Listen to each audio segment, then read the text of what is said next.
British Columbia is home to some of the most diverse agricultural products in Canada.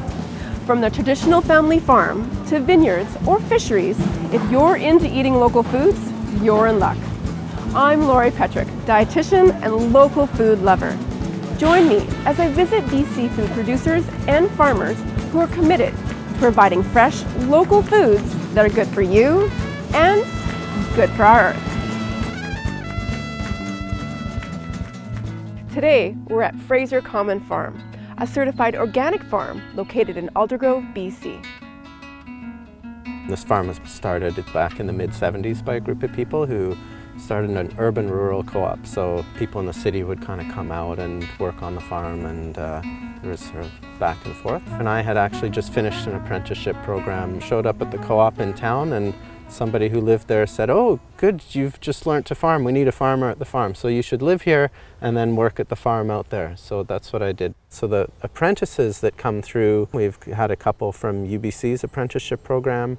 Sometimes people who've just woofed or had some experience with farming and they want to delve in a little deeper and see what it might take to run their own farm one day. What can students expect to learn once they've done their farming program at the universities or colleges?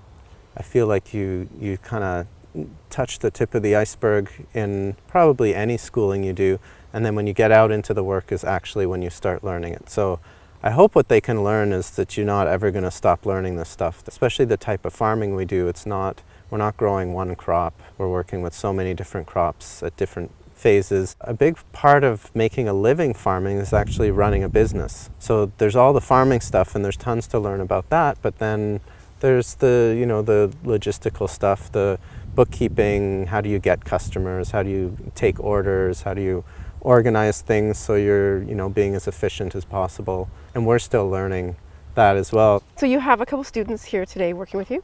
Yeah, students, they're workers. They've been teaching me.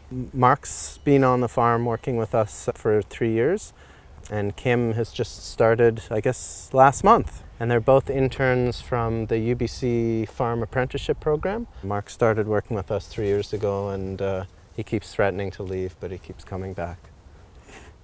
So Mark, tell me how you ended up on Fraser Common Farm. We did a walk around on a bunch of farms.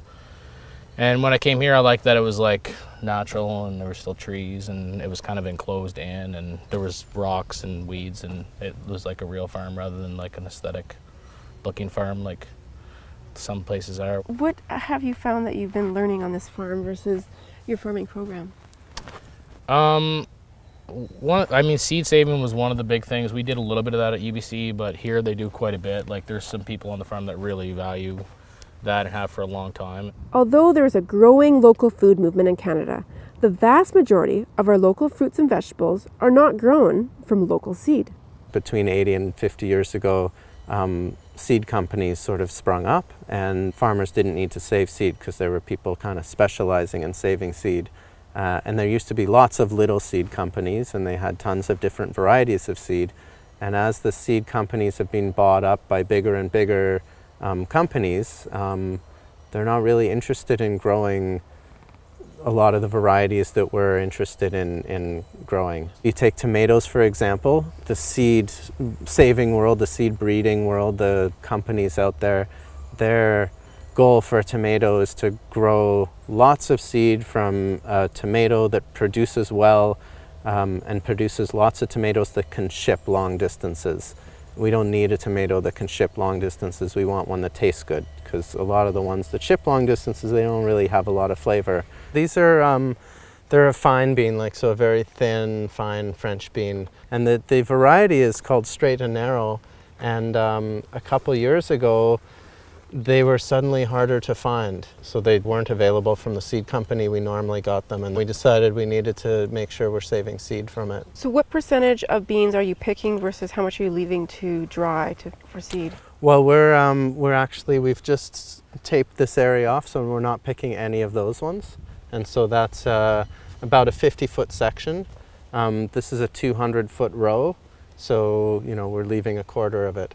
And I think we actually do 4 plantings, 4 200-foot rows throughout the season. So it's not a huge amount that we'd save for seed. But again, the amount that I would be able to